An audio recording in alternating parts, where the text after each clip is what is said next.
या जब भी बलूचिस्तान वालों ने कोई ना कोई आवाज़ उठाई है, तो हमेशा पीछे से हमें ये पोर्ट्रे किया गया कि इसके पीछे फंडिंग है, इसके पीछे प्रॉक्सी वॉर जो हमेशा हमारा हमसाया मुल्क करता है। ये जो कुलभूषण यादव ने भी जो इंडिया अपना इंडिया जो कुलभूषण यादव ने भी जो स्टेटमेंट दिया था कि किस तरह सेक्टेरियन वायलेंस प्रमोट की जाती है, प्रोविंशियल वायलेंस जो है वो प्रमोट की जाती है, जिससे पाकिस्तान को इंटरनल मैटर्स में नुकसान होता है, कॉन्फ्लिक्ट जो है वो खड़ा होता है। अस्सलाम वालेकुम, this is me your host Mubeen Ahmed and you are watching social alliance.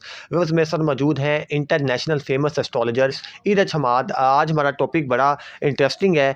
आज हम बात करेंगे पाकिस्तान का सबसे बड़ा जो मसला इस वक्त बना हुआ है, बलूचिस्तान का जो इशू है उस पर, कि बलूचिस्तान में जो प्रोटेस्टर्स हैं वो एहतजाज करें इस्लामाबाद में। इस पर बात करेंगे इरज हमाद से कि क्या इस इशू को करना चाहिए और किस तरीके से करना चाहिए। इस पर हम जो है तज़िया लेंगे इरज हमाद से। आइए बात करते हैं। अस्सलाम वालेकुम वालेकुम अस्सलाम। सर, कैसे हैं आप? अल्लाह का करम। सर, ये जो महारंग बलोच हैं, ये जो प्रोटेस्ट हो रहा है, इस हवाले से ज़रा बताइएगा।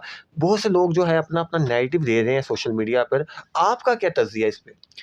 मुबीन, ये जो आप टॉपिक लेके आए हैं ये बड़ा ही सेंसिटिव टॉपिक है, और मैं, अगर आपको याद हो, आपने जब भी मेरे से 2024 के बारे में पूछा है, तो मैंने आपको हमेशा से एक बात कही है कि 2024 को अगर मैं ब्रेक डाउन करूँ ना नंबर में, तो उसका अदद 8 बनता है। अब 8 का मतलब है तख्त या तख्ता। सिचुएशन जो है वो कभी या तो बन सकती है या बिगड़ सकती है। 8 का जो अदद है वो इनकलाबी अदद है, और रेवोल्यूशन जो है वो इस साल आएगा। मैं ये नहीं कह रहा कि रेवोल्यूशन जो है वो नेगेटिव है। कोई भी रेवोल्यूशन किसी भी कंट्री में आया हो या किसी भी दौर में आया हो, वो कभी भी नेगेटिव नहीं आया। वो हमेशा पॉजिटिव रेवोल्यूशन ही आया, और ये कुदरतन अल्लाह ताला की तरफ से पाकिस्तान के लिए बेहतरी का टाइम आने वाला है। सिंसेर हुक्मरान पाकिस्तान को इसी साल मिलेगा, जो कि पाकिस्तान के साथ मुखलिस होगा, सिंसेर होगा। और ये जो बलूचिस्तान का जो इशू चल रहा है प्रोटेस्ट हो रही है, ये सॉल्व होती हुई नज़र आती है। इनके मसले सुने जाएंगे, क्योंकि देखें, आपका ये जो केस है फोर्स्ड डिसअपेरेंस का, आप किसी के घर में जाके किसी के बाप को उठा रहे हो, किसी के भाई को उठा रहे हो, किसी के बेटे को उठा रहे हो, तो बलूचिस्तान वाले कर क्या रहे हैं? वो सिर्फ़ और सिर्फ अपना एक पीसफुल प्रोटेस्ट कंडक्ट कर रहे हैं। मेरा सवाल ये है कि अगर ये उनका राइट है प्रोटेस्ट करना, स्ट्राइक करना, लेकिन मेरा सवाल ये है कि आप किस बेस पे, किस बुनियाद पे आप उनके ख़िलाफ़ जो है वो कोई एग्रेसिव एक्शन लेते हैं, या किस बुनियाद के तहत आप उनको ये कहते हैं कि आप प्रोटेस्ट नहीं कर सकते, जबकि उनका ये जुडिशल राइट है। लॉ ये कहता है कि आप पीसफुल प्रोटेस्ट में पार्टिसिपेट कर सकते हैं। इनकलाबी चीज़ें होने वाली हैं पाकिस्तान में, और ये जो रेवोल्यूशन है ये फरवरी के महीने से स्टार्ट हो जाएगी। इसकी इब्तिदा जो है अगले महीने से स्टार्ट हो रही है।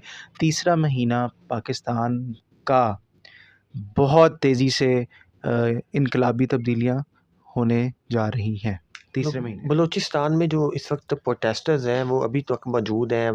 लगातार एक समा बना हुआ है, कोई बात नहीं कर रहा, खुल के बात नहीं कर रहा इस इशू पे। एक सहाफ़ी हैं हमारे, वो जो उनका साथ दे रहे हैं, हामिद मीर साहब।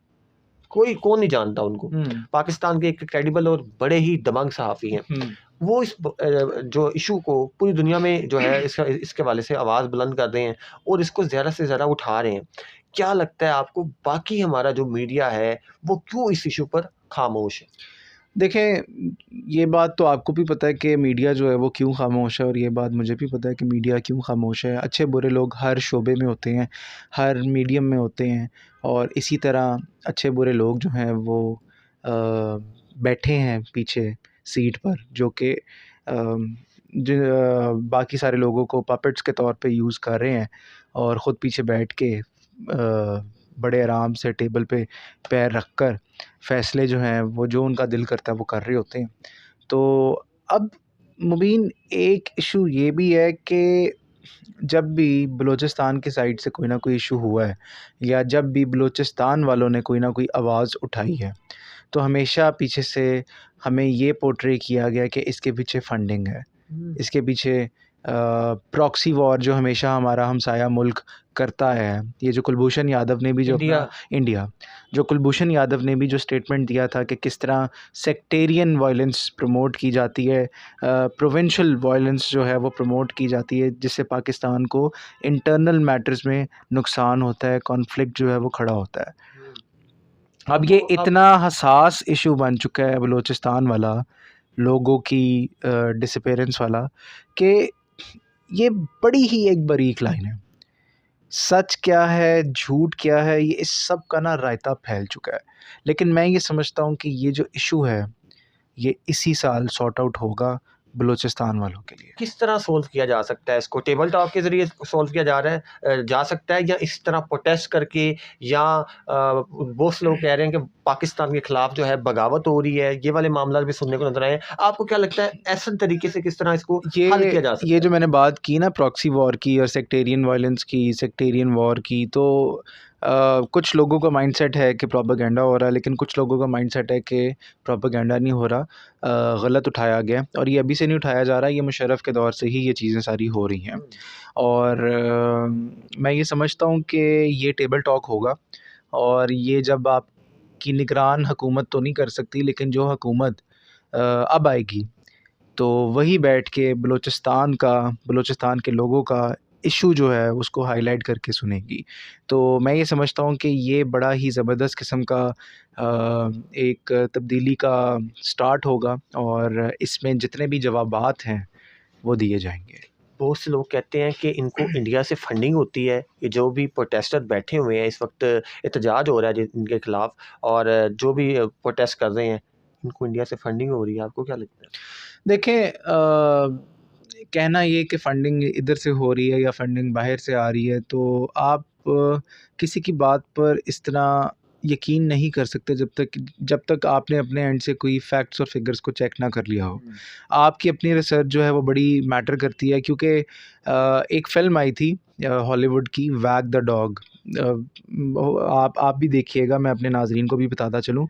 उसमें ये दिखाया था कि किस तरह एक जंग का सिनेरियो जो है वो क्रिएट किया जाता है स्टूडियो में, और उस ख़बर को इलेक्शन से कबल कुछ रोज़ पहले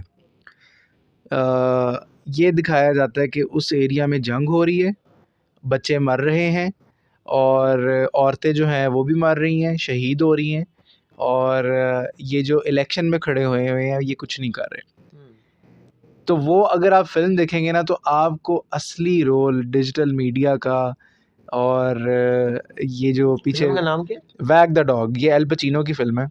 कहाँ पर मिलेगी ये? ये इंटरनेट पे पड़ी होगी, नेटफ्लिक्स पे बड़ी पड़ी है? नहीं, नेटफ्लिक्स पे नहीं पड़ी हुई, लेकिन ये बड़ी पुरानी फ़िल्म है। बड़ी पुरानी फिल्म है, ठीक तो वैग द डॉग आप जब आप भी देखिएगा और है। मैं भी नाज़रीन भी देखूंगा, मैंने देखिएगा। इसलिए पूछा आपसे। तो जिस तरह की मैनिपुलेशन होती है ना मीडिया में, तो इतना रायता फैल चुका है कि किसी को कुछ नहीं पता कि क्या सच है क्या नहीं, और आप यकीन नहीं कर सकते। आपका एक जो है वो ट्रस्ट लेवल जो है वो बहाल नहीं हो सकता। आपकी एक जो आपकी और जिसे कहते थे ना मीडिया आज़ाद है, तो उसके बीच में ना एक दीवार जो है वो खड़ी हुई है, तो वो तोड़ना जो है ना वो थोड़ा-सा ज़रा मुश्किल है।